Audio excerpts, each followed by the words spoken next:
ഇതിവിടെ പോണം. ഹലോ, നമുക്കൊരു KFC കഥയായാലോ? വീട്ടിലങ്ങനെ വെറുതെ ഇരുന്ന സമയത്തുണ്ടല്ലോ, നമ്മളിങ്ങനെ ഫോണൊക്കെ നോക്കുമ്പോഴത്തേക്കും നമുക്കിങ്ങനെ കുറച്ച് ഫുഡിൻ്റെ വീഡിയോ ഒക്കെ കാണുമ്പോഴത്തേക്കും കഴിക്കണം എന്ന് തോന്നില്ലേ? ഇതങ്ങനെ അല്ലാണ്ട് തന്നെ ചേർത്തലയിൽ KFC വന്നിട്ട് കുറച്ച് നാളായിരുന്നു.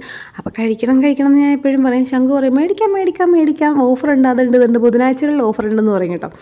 അങ്ങനെ പറഞ്ഞും തിരിച്ചും നമ്മൾ KFC കഴിക്കാൻ വേണ്ടി വന്ന് ഞങ്ങൾ രണ്ടും കൂടി ആദ്യം കയറി അതിനകത്ത് വിലയൊക്കെ നോക്കിയിട്ട്, അപ്പോൾ 1 പീസിന് 105 രൂപയൊക്കെ എഴുതിയിരിക്കുന്നത്. ഞങ്ങളതുകൊണ്ട് ഇങ്ങനെ കിളിവാറ് നിന്നപ്പോഴത്തേക്ക് കണ്ണം വന്നിട്ട് വില പോലും നോക്കാണ്ട് അകത്തോട്ട് കയറി വന്നിട്ട് നമുക്ക് മെഹർമന്തി കഴിച്ചാലോ എന്ന്. അപ്പോൾ പിന്നെ അതാണ് നിങ്ങൾ ആദ്യം കണ്ട സീൻ കേട്ടോ. വന്ന് കയറി 5 സെക്കൻഡിനുള്ളിൽ അപ്പോൾ ചിന്നുവിന് എന്നാന്ന് പോലും മനസ്സിലായില്ലേ. പുള്ളിക്കാരി വീഡിയോ ഒക്കെ എടുത്ത് വരുമായിരുന്നു. എന്താ നിങ്ങൾ ഇറങ്ങിപ്പോകുന്നത്, എന്താണെന്ന് ചോദിച്ചു. അതന്നെ നമുക്ക് വേറെ സാധനം കഴിക്കാമെന്ന് പറഞ്ഞു. കാരണം സ്ഥിരമായിട്ട് ഞങ്ങൾ 2-3 പ്രാവശ്യം മെഹറിൽ വന്നിട്ട് നമുക്ക് ബിരിയാണി അല്ലല്ലോ, മന്തി കിട്ടില്ല. എനിക്ക് ബിരിയാണി കേട്ടോ ഏറ്റവും ഇഷ്ടം. ഈ മന്തിയോടൊന്നും വലിയ താല്പര്യമില്ല. പിന്നെ എല്ലാവരും മെഹറിലെ മന്തി അടിപൊളിയാണെന്ന് പറഞ്ഞിട്ട് നമ്മളങ്ങനെ 2-3 പ്രാവശ്യം വന്നിട്ടും കിട്ടിയില്ല.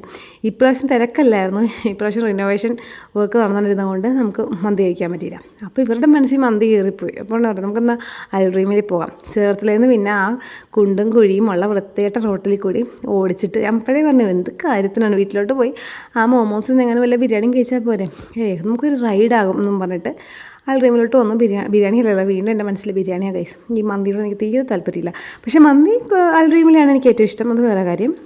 അങ്ങനെ പിന്നെന്താ മന്തി കഴിച്ചു കേട്ടോ. മന്തി കഴിക്കാൻ വന്നപ്പോൾ എന്തൊരു തിരക്കാണെന്നറിയോ. ഒരു പൂരത്തിനുള്ള ആളുണ്ട് നമ്മൾ അൽറീമിൽ, അരൂരല്ലേ. അപ്പോൾ അത്യാവശ്യം മിക്കപ്പോഴും തിരക്കാണ്.